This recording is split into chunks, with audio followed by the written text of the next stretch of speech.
வணக்கம் ஃப்ரெண்ட்ஸ். பாண்டியன் ஸ்டோர்ல என்ன நடக்குதுன்னு ஒரு இடம் பார்த்துட்டு வரலாம் வாங்க.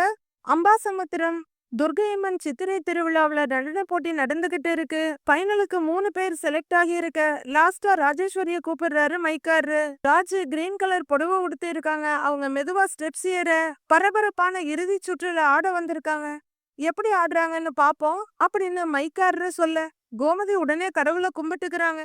பாட்ட போடுங்கப்பா அப்படின்னு மைக்ல சொல்ல பாட்ட போடுறாங்க. ராஜி ஆட ஆரம்பிக்கிறாங்க. அவங்க 3 ஆங்கிள் இருந்து வெளியே வந்து ஆடிக்கிட்டு இருக்காங்க. அவங்க சாமி பாட்டுக்கு ஆடுற மாதிரி ஆடிக்கிட்டு இருக்க மீனா இவ என்ன ஆடுறான்னு பாத்துட்டு இருக்க. அப்படியே ஆடிக்கிட்டு கீழே வச்சிருந்த வேப்பிலைய குனிஞ்சு எடுக்கிறாங்க. ராஜு 2 கையிலயும் மாரியம்மா மாரியம்மா பாட்டுக்கு அவங்க ஆட ஆரம்பிக்கிறாங்க. பாத்துட்டு இருக்க எம்எல்ஏவுக்கு ஒரு மாதிரி மனசு திருப்தியா இருக்கு. அவங்க ஆடுற அழக பார்த்து கதிர் அப்படியே சாமியே கும்பிட ஆரம்பிச்சிடுறாரு. கோமதி ரொம்பவே சந்தோஷமா பாத்துக்கிட்டு இருக்காங்க. அவங்க ரொம்பவே எக்ஸைட்டடா புரண்டு புரண்டு ஆடுறத பார்த்து அப்படின்னு கதிர் ஆச்சரியமா பார்த்துட்டு இருக்க. இந்த கிண்டல் பண்ண பாய்ஸ் குரூப் எல்லாம் விசில் அடிச்சு சந்தோஷப்படுறாங்க. அவ்வளவுதான். அடுத்து கீழே குனிஞ்ச ராஜி 2 கையிலையும் கனல் விட்டு எரியற பூச்சட்டியை எடுத்துக்கிட்டு ஆட ஆரம்பிக்கிறாங்க. கதிர் கொஞ்சம் கவலையோட பார்த்துட்டு இருக்க. கோமதி ரொம்பவே சந்தோஷமா பார்த்துட்டு இருக்காங்க. அவங்க சிரிப்பு காது டு காது நிக்குது. பூச்சட்டிய கீழே வச்சுட்டு ஆடுற ராஜி அப்படியே கீழே விழுந்துட. கூட்டம் மொத்தமும் பதறுது. எல்லாரும் அச்சச்சோன்ற மாதிரி பாத்துக்கிட்டு இருக்க. ராஜு அப்படியே மெதுவா தலைய நிமித்துறாங்க. அந்த தீச்சட்டியோட கனல்ல அவங்க முகம் அப்படியே தக தகன்னு ரெட்டிஷா இருக்கு. அப்படியே மெதுவா எழுந்திருக்கிற ராஜு கையில திரிசூலத்தோட வந்து டான்ஸ் ஆட ஆரம்பிக்கிறாங்க. அப்படியே முழங்கால்லயே ஸ்டேஜ் சுத்தி சுத்தி ஆடுறாங்க. லாஸ்டா அப்படியே அசுரனை வதம் செய்யற போஸ்ல அவங்க நின்னுட. ஆஹா ஆஹா அருமையான ஆட்டம்மா. அம்மா ராஜேஸ்வரி அந்த துர்க்கையம்மனையே நேர்ல பார்த்த மாதிரி இருக்கு அப்படின்னு மைக்காரரு சொல்லிக்கிட்டு இருக்க. கூட்டம் மொத்தமும் எழுந்து நின்னு கை தட்டுது. ராஜு இன்னமும் கோப முகத்தோட மூச்சு வாங்க நின்னுட்டு இருக்காங்க. அதே போஸ்ல எழுந்து நின்னு கை தட்டுற எம்எல்ஏ ஒரு ஒய்ஃப் கிட்ட பாக்க ரொம்ப நல்லா இருந்தது இல்லங்கிறாங்க அவங்க. ஏமா எல்லாருக்கும் சாமி வந்துடும் போலயே இருக்கேம்மா உன் ஆட்டத்தை பார்த்து. ஏன்பா இன்னொரு தடவை ஜோரா கைட்டு தட்டுங்கப்பா அப்படின்னு அவர் சொல்ல எல்லாரும் ரொம்பவே கைய தட்டுறாங்க. கோமதி அப்படியே பக்தியிலையும் சந்தோஷத்தையும் மிதக்குறாங்க. ஒரு நிம்மதி பெருமூச்சோட கதிர் கைய தட்டிட்டு இருக்காரு. அடுத்து ஜட்ஜஸ் ஸ்டேஜுக்கு வர 3 பேருமே ரொம்ப அருமையா ஆடினாங்க. இதுல யாரு ஃபர்ஸ்ட் யாரு செகண்ட் யாரு தேர்டுங்கிறத நம்ம வரதா மாஸ்டர் சொல்லுவாரு.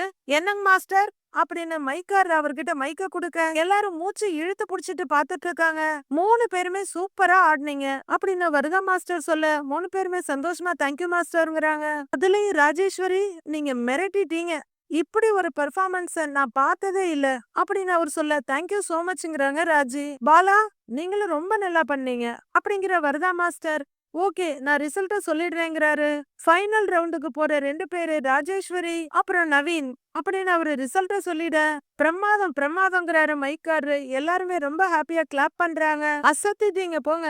அப்புறம் அடுத்த சுத்துக்கு ரெடி ஆகுறீங்களா போங்க போய் ரெடி ஆகுமா அப்படின்னு சொல்ல எல்லாரும் ஸ்டேஜ விட்டு கீழே இறங்குறாங்க. ராஜு கீழே இறங்கி வர உடனே வேகமா கதிர் வந்து அவங்க கைய புடிச்சு ராஜு என்னாச்சு அப்படின்னு கை 2யும் புடிச்சு பார்த்துட்டு ரொம்பவே சங்கடமா என்ன ராஜு கை 2 செவந்திருக்கு அப்படின்னு வருத்தமா கேட்க ஒண்ணும் இல்லங்கிறாங்க. ராஜு கைய காட்டுன்னு எடுத்து ஊதி விடுறவரு மெதுவா தடவி கொடுக்கறாரு. நல்லாதான் இருக்கேன்னு ராஜு சொல்ல ஆயின்மெண்ட் ஏதாவது வாங்கிட்டு வரவான்னு அக்கறையா கேக்குறாரு. இல்ல வேண்டான்னு ராஜு சொல்ல ஏய் பைத்தியமாடி நீ ஆசைப்பட்டியேன்னு ஆடுன்னு சொன்னா நீ என்னடி பூச்சட்டியெல்லாம் எடுக்கிற அப்படின்னு கோமதி கேட்க அது அப்படின்னு ராஜி ஏதோ சொல்ல வர்றாங்க.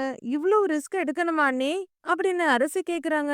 ஏன்பா தெரியாம நெருப்பு பட்டுருச்சுன்னா என்னப்பா பண்றது அப்படின்னு செந்திலும் பதறாரு. அம்மா ராஜி நீ ஆடி கிழிச்சதெல்லாம் போதும் வா போலாம் அப்படின்னு கோமதி கூப்பிட அட இருங்கத்த எனக்கு ஒண்ணுமே இல்ல பாருங்க நான் நல்லா தான் இருக்கேன் அப்படின்னு ராஜி சொல்ல ஏய் என்னடி நீ ஒண்ணு கிடக்க ஒண்ணு ஆயிடுச்சுன்னா உங்க மாமாவுக்கு என்னடி பதில் சொல்றது அப்படின்னு கோமதி பயப்பட அத்தை எனக்கு ஒண்ணும் ஆகாது நீங்க எல்லாம் இருக்கீங்க இல்லங்கிறாங்க ராஜி. அப்படின்னு பயத்தோட கோமதி தலையாட்டிட்டு இருக்க. கதிருக்கு மனசே ஆகல. ராஜியோட கையில எடுத்து வச்சுட்டு ரொம்ப மோசமா இருக்கு நான் வேணா ஐஸ் கட்டி ஏதாவது வாங்கிட்டு வரேங்கிறாரு. நான் நல்லாதான்ப்பா இருக்கேன் அப்படின்னு ராஜி சொல்லிட்டு இருக்க. பூச்சட்டியை உனக்கு யாரடி ஏற்பாடு பண்ணி கொடுத்தது அப்படின்னு கோமதி கேட்க ராஜியோட பார்வை லைட்டா அந்த பக்கம் போக அதுக்குள்ள மணிய பார்த்துட்டு ஓ இவனா வாடா உனக்கு இன்னைக்கு இருக்கு அப்படின்னு மணிய மிரட்டுறாங்க கோமதி. அத்தை டென்ஷன் ஆகாதீங்க அத்தை பாத்துக்கலாம் நான் போய் ட்ரெஸ் மாத்திட்டு வந்துடுறேன் அப்படின்னு ராஜு சொல்ல ஐயோ வா போலாண்டிங்கிறாங்க கோமதி. அத்தை இருங்க இம்புட்டு தூரம் ஆடிட்டேன் இன்னும் ஒரே ஒரு ரவுண்டு தானே அதையும் ஆடிடுறேன் என்ன தடுக்காதீங்க ப்ளீஸ் அப்படின்னு சொல்லிட்டு ட்ரெஸ் மாத்தறதுக்காக வேகமா அங்க இருந்து போயிடுறாங்க. டேய் என்னடா இவ அப்படின்னு கோமதி கதிர்கிட்ட சங்கடப்பட, இருக்கட்டும் விடுங்கம்மாங்கிறாரு அவரு. ரொம்ப நாளா காணாம போயிருந்த சரவணனும் மயிலும் சீனுக்குள்ள வர்றாங்க. சரவணன் ஆபீஸ்க்கு ரெடி ஆயிட்டு இருக்க வழக்கம் போல தயக்கத்தோட வந்து நின்னு, மாமா சாப்பாடு எடுத்து வைக்கட்டுமான்னு மயிலு கேக்குறாங்க. எனக்கெல்லாம் எதுவும் வேணான்னு அவரு வெறுப்பா சொல்ல, இல்ல ராத்திரி நீங்க சரியா சாப்பிடல, உங்களுக்கு பிடிச்ச பூண்டு சட்னி அரைச்சிருக்கேன், சுட சுட இட்லி கூட இருக்கு, சாப்பிடுங்களேன் அப்படின்னு மயிலு கெஞ்சலா கேட்க, அவங்கள ஒரு முறை முறைச்சிட்டு, சாப்பாடு வேணான்னு சொன்னது உன் காதுல விழலையா அப்படிங்கிறாரு சரவணன். ஏன் என் மேல இம்புட்டு கோவமா இருக்கீங்க அப்படின்னு மயிலு கேட்க, ஏன்னு உனக்கு தெரியாதா அப்படின்னு சரவணன் கேக்குறாரு. நான் பண்ணினது தப்புதான் மாமா, ஆனா அது ஏன் தெரியுமான்னு மயிலு சொல்லிட்டு இருக்கும் போதே, சரவணா, இலை சரவணா அப்படின்ற பாண்டியன் சவுண்ட் கேட்க, அப்பா இதோ வர்றேன்ப்பா அப்படிங்கிற சரவணன் அங்கிருந்து போயிடுறாரு. மயிலு மாமான்னு தவிப்போட அங்கேயே நிக்கிறாங்க. வெளியே வர சரவணன் ஹால்ல உட்கார்ந்துருக்க பாண்டியன் கிட்ட, அப்பா அப்படின்னு வந்து உட்கார, ஒன்னும் இல்லடா, உன் தம்பிங்க அம்பாசமுத்திரம் போனது தெரியுமா அப்படின்னு பாண்டியன் கேட்க, தெரியும்பாங்கிறாரு சரவணன். செந்தில் எனக்கு மெசேஜ் பண்ணா அப்படின்னு சரவணன் சொல்ல, பின்னாடியே வந்து நிக்கிற மயிலு, எதுக்கு தம்பிங்க அங்க போயிருக்காங்கன்னு கேக்குறாங்க. அட ஏன்பா, உன் அத்தை தான் வர சொல்லி இருக்கிறா, இந்த பூஜைக்கான ஏற்பாடெல்லாம் அவளால தனியா பண்ண முடியலையா, அதனால இவங்க 2 பேரும் கூடவே இருந்தாகணும்னு போனை போட்டு வர சொல்லி இருக்கா அப்படின்னு பாண்டியன் சொல்ல, ஓ அப்படின்னு தலையாட்டுறாங்க மயிலு. மருமகன்களை கூப்பிட்டதுக்கு பதிலா பேசாம என்ன கூப்பிட்டுருக்கலாம், நானாவது 2 நாள் நிம்மதியா அங்க இருந்துட்டு வந்திருப்பேன் அப்படின்னு பழனி சொல்ல, எலே இங்க என்ன உனக்கு நிம்மதிக்கு கேடா அப்படின்னு பாண்டியன் கேட்க, சமாளிச்சுக்கிற பழனி, ஆ இல்ல இல்ல மச்சான், அதெல்லாம் ஒரு கேடும் இல்ல, நான் சும்மா விளையாட்டுக்காக தான் அப்படி சொன்னேன் அப்படின்னு பழனி சொல்ல, புரிஞ்சுக்கிற சரவணன் அமைதியா பாக்குறாரு. எலே எந்த வேலையும் செய்யாம சும்மா ஊரை சுத்தலான்னு பிளான் போட்டிருக்கியோ ஏண்டா, ஒருவேளை அப்படிதான் நினைச்சு செந்திலும் போயிருப்பானோ அப்படின்னு பாண்டியன் கேட்க, ஐயோ நான் சும்மாவே இருந்திருக்கலாம்னு நினைக்கிறாரு பழனி. அப்படியெல்லாம் இல்லப்பா, அம்மாவுக்கு ஒத்தாசையா இருக்கலான்னு தான் தம்பிங்க போயிருப்பாங்க அப்படின்னு சரவணன் சொல்ல, ஒத்தாசைக்கு எதுக்குடா 2 பேரு, ஒருத்தன் போனா பத்தாதா, ஏண்டா சரவணா, இந்த செந்தில அவன் பாட்டுக்கு கிளம்பி போயிட்டானே, கடை வேலையெல்லாம் யாரா பாக்குறது, நானு இவன் குமரேசே மாமா நாங்க 3 பேரும் சேர்ந்து கடை வேலையை எம்புட்டு வேலையடா நாங்க பாக்குறது அப்படின்னு பாண்டியன் கேட்டுட்டு இருக்காரு. அவரு பிள்ளைங்கள பெத்துக்கிட்டதே கடைக்கு வேலைக்கு ஆள் வேணுங்கிறதுக்கு தான் மாறி இருக்கு. மச்சான் நான் இந்த நேரத்துல இத சொல்லக்கூடாது, சொன்னா நீங்க கோவப்படுவீய. பழனி சொல்ல, இலை சுத்தி வளைக்காம விஷயத்த என்னன்னு சொல்லு அப்படின்னு பாண்டியன் கேட்க, இல்ல குமரேசன் சித்தப்பா இன்னைக்கு லீவு அப்படின்னு பழனி சொல்ல, ம் சுத்தம்டா, எப்படிடா கடையில வியாபாரம் பண்றது, ஏண்டா ஆர்டர் பண்ணவங்களுக்கு எல்லாம் டெலிவரி கொடுக்க வேண்டியது அம்புட்டு இருக்கேடா, பேசாம கடைய மூடிட்டு நாமளும் கிளம்பி எங்கேயாவது போயிட வேண்டியதுதான். இந்த தொழில் விஷயத்துல பிள்ளைங்க கொஞ்சம் உதவியா இருந்தா நிம்மதியா இருக்கலாம்னு சொல்லுவாங்க, ஆனா இங்க பார்த்தா பிள்ளைங்க தலையெடுத்ததுக்கு அப்புறம் தான் வேலையே அதிகமா இருக்கு அப்படின்னு பாண்டியன் சொல்லிக்கிட்டு இருக்க. மச்சான் விடுங்க மச்சான், புலம்பாதீங்க விடுங்க, பாத்துக்கலாம் விடுங்கங்கிறாரு பழனி. இன்னொரு விஷயம்டான்னு பாண்டியன் சொல்ல, என்னன்னு தலைய நீட்டி பாக்குறாரு பழனி. எல்லாரும் ஊருக்கு போனதுக்கு அப்புறம் நீ அடிக்கடி பொசுக்கு பொசுக்குன்னு வீட்டுக்கு ஓடி வந்துடுற அப்படின்னு பாண்டியன் சொல்ல, அப்படியே எச்சில் முழுங்குறாரு பழனி. இலை சரவணான்னு கூப்பிட, அப்பா அப்படிங்கிறாரு. வேற வழி இல்லடா, இன்னைக்கு நீ லீவ போட்டு கடைக்கு வந்து சேரு அப்படின்னு பாண்டியன் சொல்ல, சரவணன் என்ன பதில் சொல்றதுன்னு முழிக்கிறாரு.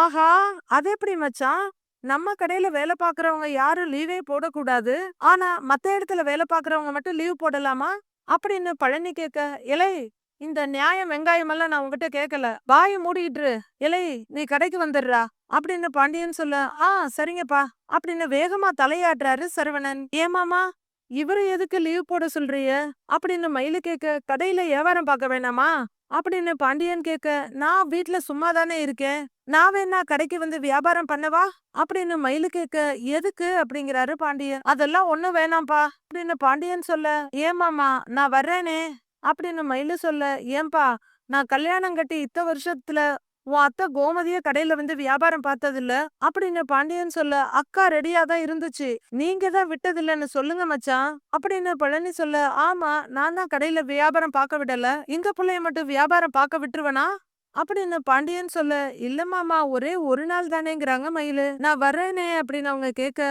அதெல்லாம் வேணாம்ப்பா நீ வேற, இங்க பாருப்பா படிச்ச புள்ள நீ, அந்த படிப்புக்கு ஏத்த என்ன வேலையோ அததான்ப்பா நீ பார்க்கணும் அப்படின்னு பாண்டியன் சொல்ல, வேற வழி இல்லாம சரின்னு தலையாட்டுறாங்க மயிலு. ஏம்மா, நீ வேலை பார்த்த இடத்துல வேலைக்கு வரமாட்டேன்னு சொல்லிட்டியா? அப்படின்னு பழனி கேட்க தலையாட்டுற மயிலு, சொல்லிட்டேன் சித்தப்பா. அப்படிங்க.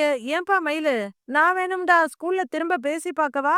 திரும்பவும் டீச்சர் வேலைக்கு போறியான்னு பாண்டியன் கேட்க, மயிலு என்ன சொல்றதுன்னு தடுமாறிட்டு இருக்க. அப்பா, அரசியோட கல்யாணம் வருதுப்பா. எல்லாரும் வேலைக்கு போயிட்டா வீட்ல கல்யாண வேலையை யாருப்பா பாப்பா? அம்மா மட்டும் வீட்ல இருந்து கஷ்டப்படுவாங்க.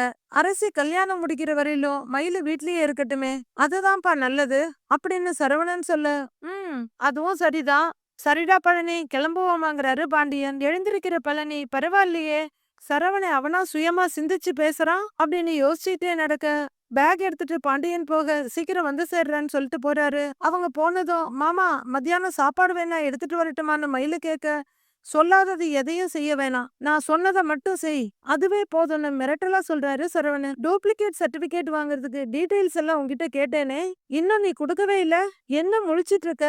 சர்டிபிகேட்டுக்கு உண்டான முயற்சி நீ எதையும் எடுக்கிற மாதிரி எனக்கு தெரியலையே அப்படின்னு சரவணன் கேட்க, எடுக்கதான் மாமா செய்யற அப்படின்னு மயிலு சொல்ல, உதட்ட பிதுக்கிற சரவணன், ம் எனக்கு என்னவோ அப்படி தெரியல, நான் கேட்ட டீட்டெயில அனுப்பி வை, எப்படியாவது உனக்கு சர்டிபிகேட் வாங்கி தரேன், வரேன் அப்படின்ட்டு அவரு கிளம்ப வேற வழி இல்லாம தரைய குறுக்குல ஆட்டுறாங்க. இங்க அம்மா சமுத்திரத்துல அடுத்த ரவுண்ட் ஆரம்பிக்குது. ராஜேஸ்வரி மற்றும் நவீன் மேடைக்கு வாங்கப்பா அப்படின்னு மைக்ல அனௌன்ஸ் பண்ண எல்லாரும் கிளாப் பண்றாங்க. நவீன் ஒரு ப்ளூ காஸ்டியூம்ல இருக்க, ராஜி பாவாடை தாவணி போட்டிருக்காங்க. 2 பேரும் மேடைக்கு வந்ததும் 2 பேர்ல யாரு காரை ஓட்டிட்டு போறாங்க, யாரு பைக்க தள்ளிட்டு போறாங்க இன்னும் கொஞ்ச நேரத்துல தெரிஞ்சிரும் அப்படின்னு மைக்ல சொல்ல 2 பேருமே சந்தோஷமா பாத்துக்கிட்டு இருக்காங்க.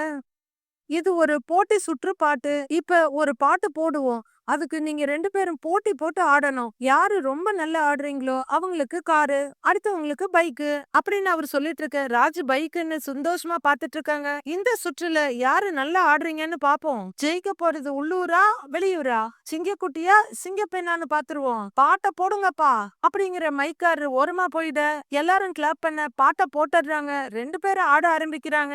ஸ்டேஜ்ல ஆளுக்கு ஒரு பக்கமா செம்மையா ஆடிட்டு இருக்க. டக்குன்னு ராஜியோட பார்வை அந்த பைக் மேல போய் நிக்குது. உடனே அவங்க பெர்ஃபார்மன்ஸ குறைச்சுக்கிறாங்க. ஏய் என்னாச்சு அப்படிங்கிற மாதிரி கதிர் பதற மீனாவுக்கு புரிஞ்சிடுது. ராஜி அப்படியே நின்னுட. ராஜி ஆடுப்பாங்கிறாரு செந்தில். ராஜி ஏதோ ஸ்ட்ரக்கான மாதிரி நிக்கிற. கமான் ராஜி, உன்னால முடியும்னு என்கரேஜ் பண்றாரு கதிர். ஆடு ராஜி, ஏதாச்சும் ஆடு அப்படின்னு கதிர் சொல்லிட்டு இருக்க. அந்த பக்கம் நவீன் கலக்கலா ஆடிக்கிட்டு இருக்காரு. பாட்டு முடியுது. நவீன் நிறுத்திட ராஜி அப்படியே நின்னுறாங்க. அவங்க அத்தத்தோட மீனாவை பார்த்து சிரிக்க, மீனாவும் கிண்டலா சிரிக்கிறாங்க. கீழே எல்லாரும் கிளாப் பண்ண கோமதி புரியாம முழிக்கிறாங்க. கார் போச்சே, வந்திருந்தா மகளுக்கு அப்படியே தூக்கி கொடுத்துருக்கலாமேன்னு ரொம்பவே ஃபீலிங் பண்றது அவங்க முகத்திலேயே தெரியுது. ராஜு கோமதிய பார்த்து லைட்டா சிரிக்க, கோமதி முகத்தை உம்முன்னு வச்சுக்கிறாங்க. அக்கா, எல்லா ரவுண்ட்லயும் நல்லா தானேக்கா ஆடுனீங்க, கடைசியில என்னக்கா ஆச்சு, அப்படியே நின்னுட்டீங்க அப்படின்னு மணி கேட்க, அது அதுன்னு தலைய சொரிஞ்சுக்கிட்டு ஸ்டெப்ப மறந்துட்டேங்கிறாங்க ராஜி. ஏதோ ஒரு ஸ்டெப்ப போட்டு சமாளிச்சிருக்கலாம்ல, அது வரைக்கும் சூப்பரா ஆடினா, அப்புறம் ஏன் நின்னுட்ட அப்படின்னு கதிர் பரிதவிப்பா கேட்டுட்டு இருக்க. மீனா லைட்டா சிரிச்சிட்டு இருக்காங்க. பட்ட கஷ்டமா வீணா போச்சேடி அப்படின்னு கோமதி சொல்ல, அண்ணி நீங்க நின்னதும் அந்த பையன் பயங்கரமா ஆட ஆரம்பிச்சுட்டான் அப்படின்னு அரசி சொல்ல, அப்படியாங்கிற மாதிரி பாத்துட்டு நிக்கிறாங்க ராஜி. ஆமா, நீ எப்பவுமே நல்லா தானே ஆடுவ, சரவணன் கல்யாணத்துக்கு நீயா தானே ஸ்டெப்பு போட்ட, இன்னைக்கு என்ன ஆச்சு உனக்கு அப்படின்னு கோமதி கேட்க, அண்ணி பிளாங்க் ஆயிட்டீங்களா அப்படின்னு அரசி கேட்க, அதுதான் சாக்குன்னு நினைக்கிறாச்சு அப்படின்னு வேகமா தலையாட்டுறாங்க. மீனா மட்டும் அதே கிண்டலோட சிரிச்சுக்கிட்டு இருக்க. ச்சே, கிண்டல் பண்ண உங்க மூக்க நல்லா உடைச்சிருக்கலாம்ல அப்படின்னு கோமதி சொல்ல, ஆமான்ற மாதிரி தலையாட்டுறாரு கதிரு. அம்மா விடுங்கம்மா, ராஜி என்ன வேணும்னா பண்ணுச்சு அப்படின்னு செந்தில் சப்போர்ட் பண்ண, உன்னைய பத்தி எனக்கு தெரியாதா ராஜின்னு பாக்குறாங்க மீனா. மீனா ரொம்ப வருத்தமா அப்பாவிய முகத்தை வச்சிட்டு இருக்க. ராஜியும் அதே மாதிரி எக்ஸ்பிரஸ் பண்ணிட்டு இருக்காங்க. 2 பேரும் கண்ணாலேயே ஒருத்தருக்கு ஒருத்தர் பேசிக்கிறாங்க. அப்போ அங்க வர லேடிஸ், நீதான் முத பரிசு வாங்குவேன்னு நினைச்சேன், என்னமா இப்படி நின்னுட்ட அப்படின்னு சொல்ல, மத்தபடி நீ நல்லா ஆடுன, அத வச்சு முத பரிசு உனக்கு தான் கொடுப்பாங்கன்னு இன்னொரு லேடி சொல்றாங்க. ராஜிக்கு ரொம்பவே வருத்தமாயிடுது. பாருடி, அந்த அரை நிமிஷம் நீ நல்லா ஆடி இருக்கலாம்ல, முதல் பரிசு உனக்கு கிடைச்சிருக்கும்ல அப்படிங்கிற கோமதி வருத்தமா அங்க இருந்து போயிட, அம்மா அப்படின்னு கூப்பிட்டுக்கிட்டே அரசியும் பின்னாடியே போறாங்க. மீனா ராஜி பக்கத்துல வந்து நிக்க, இத்தனை ரவுண்ட்ல நல்லா ஆடினத வச்சு ஃபர்ஸ்ட் பிரைஸ் எதுவும் கொடுத்துட மாட்டாங்கல்ல அப்படின்னு ராஜு கேக்க, நீ இருக்க பாத்தியா, உனக்கு காரெல்லாம் இல்ல பைக்கு தான் அப்படின்னு மெதுவா சொல்லிட்டு மீனா அங்க இருந்து நகர்ந்துடுறாங்க. நல்லா தானே ஆடிட்டு இருந்தா, என்னாச்சுன்னு தெரியலன்னு கதிர் சொல்ல, ஆமா கதிர் அப்படின்னு செந்திலும் சொல்லிட்டு இருக்காரு. எல்லாரும் மெல்ல மெல்ல அங்க இருந்து போயிட, சரி உன் கை எப்படி இருக்குன்னு கேக்குறாரு கதிரு. அதெல்லாம் ஓகே தாங்கிறாங்க ராஜி. நிஜமாவே ஸ்டெப்ஸ் எல்லாம் மறந்து பிளாங்க் ஆயிடுச்சா அப்படின்னு கதிர் கேக்க, அப்படின்னு ராஜு பரிதாபமா தலையாட்ட, சரி பரவாயில்ல விடு. எல்லா ரவுண்ட்லயும் எடுத்த மார்க்க வச்சு பார்த்தா ஃபர்ஸ்ட் பிரைஸ் உனக்கா தான் இருக்கும். உனக்கு குடுக்கலன்னா நீ ஃபீல் பண்ண கூடாது சரியா அப்படின்னு கதிர் கேட்க ரொம்பவே அப்பாவிய முகத்தை வச்சுட்டு சரின்னு தலையாடுறாங்க ராஜி. ஜெயிச்சது யாருன்னு அனௌன்ஸ் பண்ணிடலாமா? நவீன் மற்றும் ராஜேஸ்வரி மேடைக்கு வாங்க அப்படின்னு மைக்ல சொல்ல எல்லாரும் கிளாப் பண்றாங்க. 2 பேரும் ஸ்டேஜுக்கு வர்றாங்க. யாரு வெற்றியாளர்னு அறிவிக்கிறதுக்கு முன்னாடி நம்ம சிறப்பு விருந்தினராகிய வரதா மாஸ்டர் ஒரு சில வார்த்தைகள் பேசுவாரு. இந்தாங்க மாஸ்டர் ஒரு மைக்க கொடுக்க. எல்லாருக்கும் வணக்கம். நிறைய ரியாலிட்டி ஷோல பெர்ஃபார்மன்ஸ் பார்த்திருக்கேன். ஆனா முதல் தடவையா ஒரு நகரத்துல திருவிழா போட்டி நடத்துறது ரொம்ப பெரிய விஷயம். இதுக்கு ஏற்பாடு பண்ணின எம்எல்ஏ முருகேசன் அவர்களுக்கு மிகப்பெரிய நன்றின்னு சொல்ல அவரும் கும்பிடுறாரு. தேங்க்யூங்கிறாரு வரதா மாஸ்டர். அப்புறம் அது மட்டும் இல்லாம இந்த போட்டியில கலந்துகிட்ட டான்சர்ஸ் எல்லாருமே ரொம்ப நல்லாவே பெர்ஃபார்மன்ஸ் பண்ணாங்க. அவங்க எல்லாருக்குமே என்னுடைய வாழ்த்துக்கள். வின் பண்ணவங்க மேலும் உங்க திறமைய வளர்த்துக்கோங்க.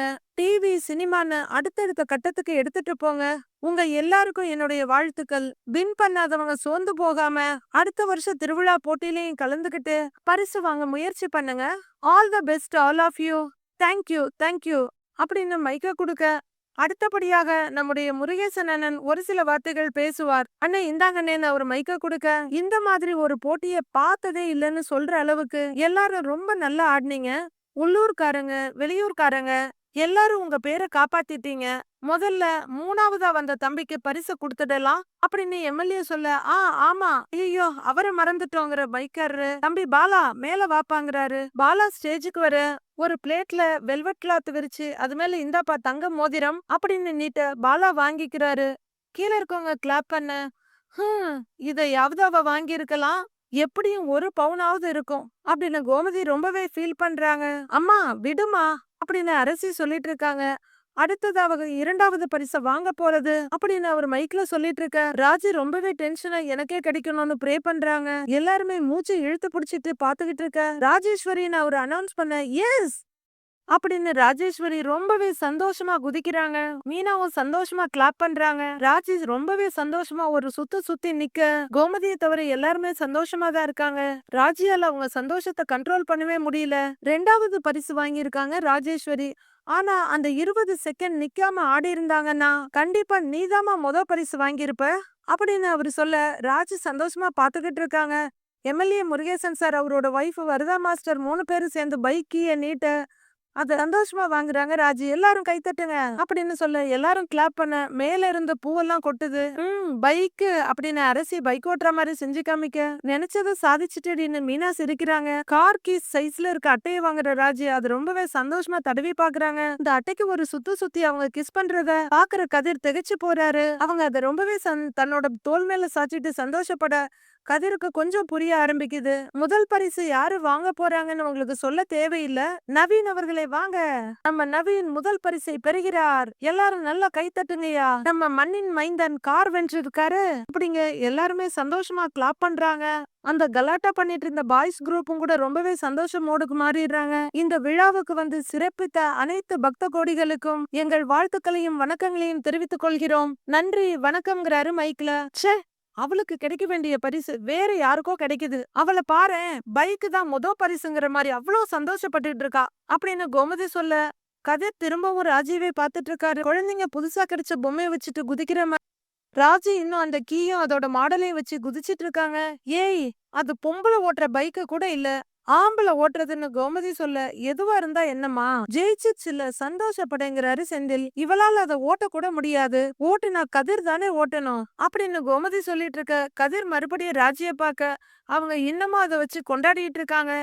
அதோட படம் கூட இருக்கு, அதோ அங்க பாருண்டா அப்படின்னு கோமதி காமிக்க கதிர் அங்க பாக்குறாரு. அத பார்த்த உடனே அவருக்கு மொத்தமா புரிஞ்சிடுது. மறுபடி திரும்பி ராஜிய நெகிழ்ச்சியோட பாக்குற ஒரு மனசுல இன்னைக்கு வீட்டுல நடந்த இன்சிடென்ட் ஞாபகம் வருது. இத பாத்தியா, இதுதான் என்னோட ட்ரீம் பைக் அப்படின்னு கதிர் சொல்ல, நான் வாங்கி தரட்டுமான ராஜு கேக்குறதும், சும்மா காமெடி பண்ணாத அப்படின்னு கதிர் சொன்னதும், ஏய் நான் நிஜமாதான் கேக்குறேன், வாங்கி தரட்டுமா அப்படின்னு ராஜு கேட்டதும், எப்படி வாங்கி தருவ அப்படின்னு கதிர் கேக்குறதும், ஆ ஒரு பொண்ணு நினைச்சா முடியாதது எதுவுமே இல்ல அப்படின்னு ராஜு பதில் சொன்னதும் அவர் மனசுல வருது. ரொம்பவே நெகிழ்ந்து போய் கண்ணெல்லாம் லைட்டா கலங்க ராஜுவே பார்த்துட்டு நிக்கிறாரு கதிர். கோவில் திருவிழாவுல பட்டாசு வெடிக்குதா இல்ல அவரோட உணர்வுகள் தாப்பா மலருதான்னு தெரியல. பின்னாடி வான வேடிக்கை களை கட்டிட்டு இருக்க மெதுவா அவரு கண்களை தொடச்சுக்கிறாரு. ராஜி அந்த கீய வச்சிட்டு குழந்தைய கொஞ்சுற மாதிரி கொஞ்சிக்கிட்டே இருக்காங்க. ராஜியோட கண்கள்ல ஏற்கனவே காதல் மின்ன ஆரம்பிச்சிருச்சு. இப்ப அது கதிரோட கண்கள்ல ரிஃப்ளெக்ட் ஆக சின்ன சிரிப்போட அவர் அப்படியே ராஜியவே பார்த்துக்கிட்டு நிக்கிறாரு. மீதி என்ன நடக்குதுன்னு மண்டே பார்க்கலாம் friends. Have a happy weekend. Thank you.